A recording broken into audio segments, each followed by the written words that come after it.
അത്ഭുതത്തോടുകൂടി അവൾ മുറിക്കുള്ളിൽ ചുറ്റിനും കണ്ണോടിച്ചു.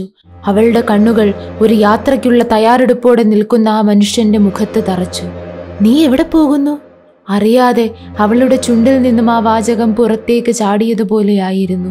എന്നാൽ അവന്റെ ഉദ്ദേശം എന്താണെന്ന് മനസ്സിലാക്കിയതുപോലെ അവൾ കട്ടിലിൽ നിന്നും തിടുക്കപ്പെട്ട് ചാടി എഴുന്നേറ്റു. "നീ എങ്ങോട്ടും പോകുന്നില്ല!" അവൾ അലറി വിളിച്ചു. അവൾ തിടുക്കത്തിൽ അവന്റെ അടുത്തേക്ക് നീങ്ങി. അവൻ തന്റെ കൈകൾ മേശമേൽ ഉറപ്പിച്ചു പിടിച്ചുകൊണ്ട് അവൾക്ക് നേരെ തിരിഞ്ഞു. അവന്റെ കയ്യിലിരുന്ന സാധനം മേശപ്പുറത്തിരുന്ന് കത്തുന്ന വിളക്കിന്റെ വെളിച്ചത്തിൽ വെട്ടിത്തിളങ്ങി. അതൊരു കത്തിയാണെന്ന് അവൾ മനസ്സിലാക്കി. അവൾ അവന് നേരെ എത്തി അതേ സമയത്ത് തന്നെ അവൻ അവൾക്ക് നേരെയും കുതിച്ചു. നിമിഷനേരം കൊണ്ട് അവൻ അവളെ തന്റെ കത്തിമുനയുടെ മുന്നിൽ പിടിച്ചു നിർത്തി. അവളുടെ കഴുത്തിൽ ബലമായി പിടിമുറുക്കി. അവൾ പൂർണ്ണമായും അവന്റെ കൈപ്പിടിയിൽ ഒതുങ്ങിക്കഴിഞ്ഞിരുന്നു. മറ്റേ കൈകൊണ്ട് കത്തി അവളുടെ നെഞ്ചിന് നേരെ പിടിച്ചു. ഹോ, അതെത്രമാത്രം ഭീകരമായിരുന്നു! പിന്നിലേക്ക് വലിച്ചു പിടിച്ചിരുന്ന കത്തി അവളുടെ ഹൃദയത്തിലേക്ക് ആണ്ടിറങ്ങി. അവന്റെ ബലിഷ്ഠമായ കയ്യിൽ കിടന്നുള്ള അവളുടെ പിടച്ചിൽ കഴുത്തിൽ അമർത്തി പിടിച്ചിരിക്കുന്നതിനാൽ ശബ്ദം പുറത്തേക്ക് വന്നില്ല. രക്തം പിച്ചാത്തിപ്പിടിയിലൂടെ പുറത്തേക്ക് ഒലിച്ചിറങ്ങി.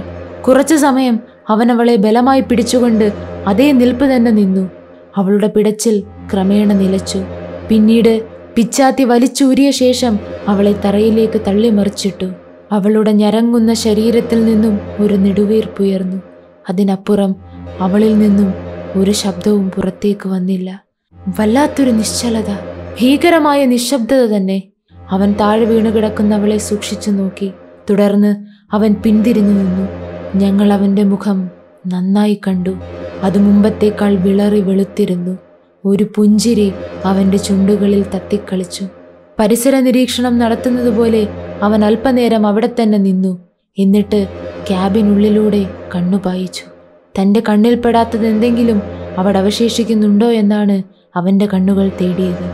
അവൻ്റെ കറുത്ത കണ്ണുകൾ ഞങ്ങളെ തുറച്ചു നോക്കുന്നത് പോലെ, ഞങ്ങളുടെ സാന്നിധ്യം അവൻ അറിയുന്നത് പോലെ. പെട്ടെന്നു തന്നെ അവൻ തൻ്റെ കയ്യിലിരുന്ന കഠാരിയുടെ അഗ്രത്തിലേക്ക് നോക്കി. അങ്ങനെ ചെയ്യുമ്പോൾ അവൻ്റെ ശരീരം വിറച്ചു. വെട്ടിത്തിളങ്ങുന്ന പിച്ചാത്തിയിൽ നിന്നും രക്തം ഇറ്റു വീഴുന്നു. അത് കണ്ടപ്പോൾ അവന് ശ്വാസം മുട്ടുന്നത് പോലെ. അവൻ്റെ മുഖഭാവം കണ്ടാലറിയാം, ജീവിതത്തിൽ ആദ്യമായിട്ടാണ് ഇത്തരമൊരു പ്രവൃത്തി അവൻ്റെ ഭാഗത്തു നിന്നും ഉണ്ടായതെന്ന്. തൻ്റെ ഓവർകോട്ടിൻ്റെ പോക്കറ്റിൽ നിന്നും ഒരു പോസ്റ്റ് കവർ എടുത്ത് കത്തിയിൽ നിന്നും രക്തം തുടച്ചു മാറ്റി. അങ്ങനെ ചെയ്യുമ്പോഴും അവൻ്റെ കണ്ണുകൾ താഴെ വീണുകിടക്കുന്ന സ്ത്രീയുടെ മേൽ പതിഞ്ഞിരുന്നു.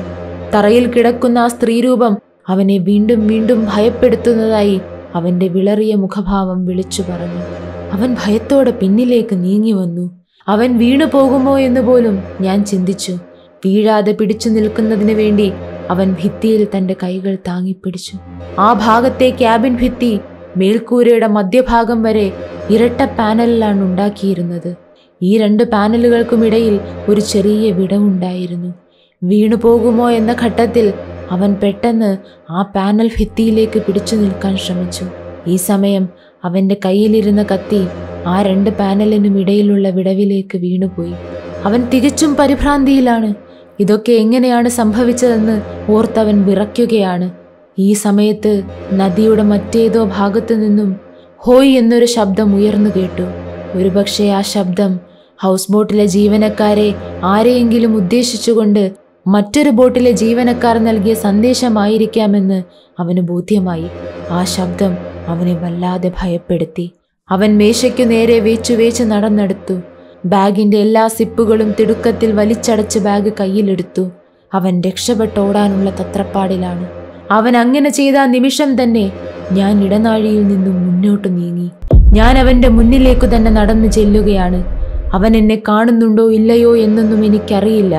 പക്ഷേ അവൻ്റെ നോട്ടം കണ്ടിട്ട് എന്നെ കാണുന്നുണ്ടെന്ന് തന്നെ തോന്നി. അവൻ പിന്നിലേക്ക് നീങ്ങാൻ തുടങ്ങി. അവൻ്റെ മുഖത്തു നിന്നും അസാധാരണമായൊരു ഭീകരത ഉടലെടുത്തു.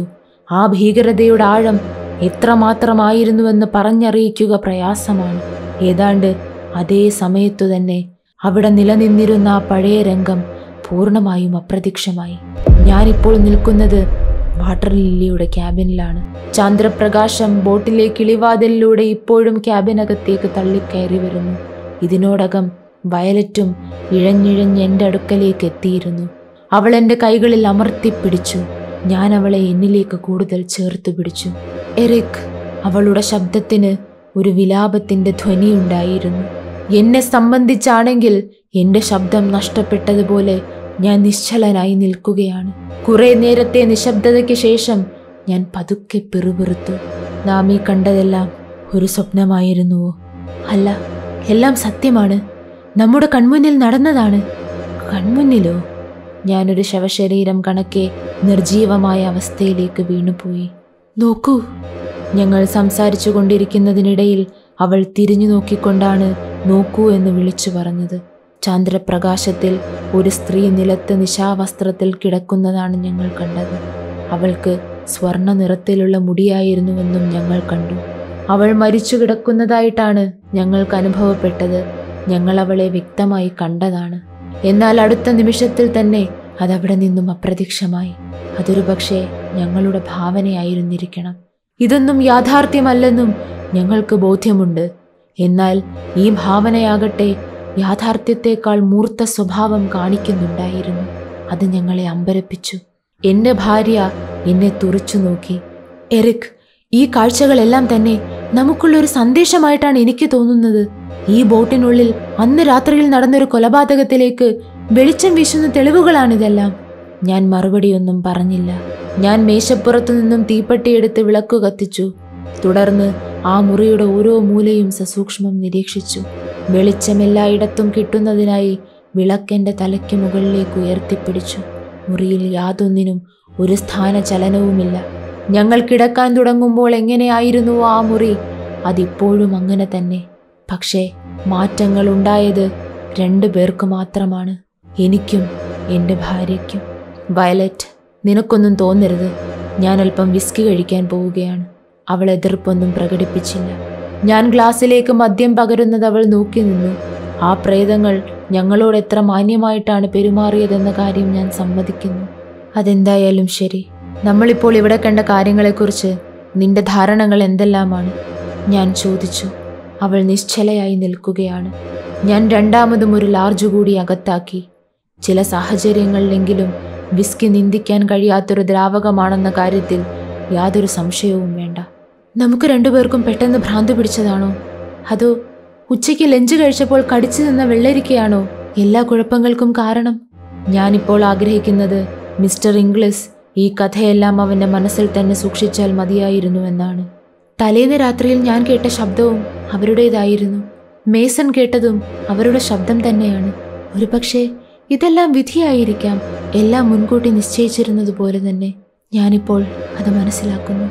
വയലറ്റ് സംസാരിച്ചതിടറുന്ന ശബ്ദത്തിലായിരുന്നുവെങ്കിലും അവളുടെ ഉള്ളിൽ മറ്റെന്തോ ഉണ്ടായിരുന്നു. അവൾ തൻ്റെ പുരികങ്ങൾ അമർത്തി തടവി. അവളുടെ കണ്ണിൽ തീപ്പൊരി പറക്കുന്നതുപോലെ. അല്പനിമിഷത്തെ നിശബ്ദതയ്ക്ക് ശേഷം അവൾ തുടർന്നു. എറിക്, എന്തുകൊണ്ടാണ് ഈ കാഴ്ച ദൈവം നമുക്ക് വേണ്ടി കാട്ടിത്തന്നതെന്ന് ഞാൻ മനസ്സിലാക്കുന്നു. നാം എന്താണ് ചെയ്യേണ്ടതെന്നും ഞാൻ മനസ്സിലാക്കുന്നു.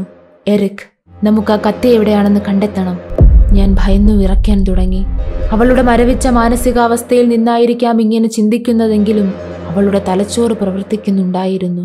അവൾ തികച്ചും ഗൗരവത്തിലാണ് സംസാരിക്കുന്നത്. എന്ത് പിച്ചാത്തി? ആ പിച്ചാത്തി തന്നെ. അവൻ ആ പാനലുകളുടെ വിടവിൽ ഉപേക്ഷിച്ചു പോയ പിച്ചാത്തി തന്നെ.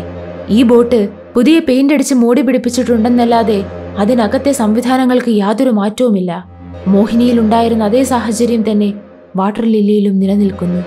ഇംഗ്ലീഷ് പറഞ്ഞത് കൃത്യം നടത്താൻ ഉപയോഗിച്ച കത്തി നാളിതുവരെയും കണ്ടെത്താനായിട്ടില്ലെന്നാണ്. അത് കണ്ടെത്തുന്നതിനായിട്ട് ആരും അത്ര പരിശ്രമവും നടത്തിയിട്ടുണ്ടാവില്ല. ഇപ്പോൾ അത് നമ്മുടെ ദൗത്യമായി മാറിയിരിക്കുന്നു. നമുക്കറിയാം അതെവിടെയാണെന്ന്. എൻ്റെ പ്രിയപ്പെട്ട വയലറ്റ്, നീ ഇങ്ങനെയൊന്നും ചിന്തിക്കാതെ. നീ ഒരു പെഗ് വിസ്കി കഴിക്കുന്നോ? അത് നിന്നെ ശാന്തയാക്കും. ഒരു ഉളിയും ചുറ്റികയും നിന്റെ കയ്യിൽ എടുക്കാനുണ്ടോ?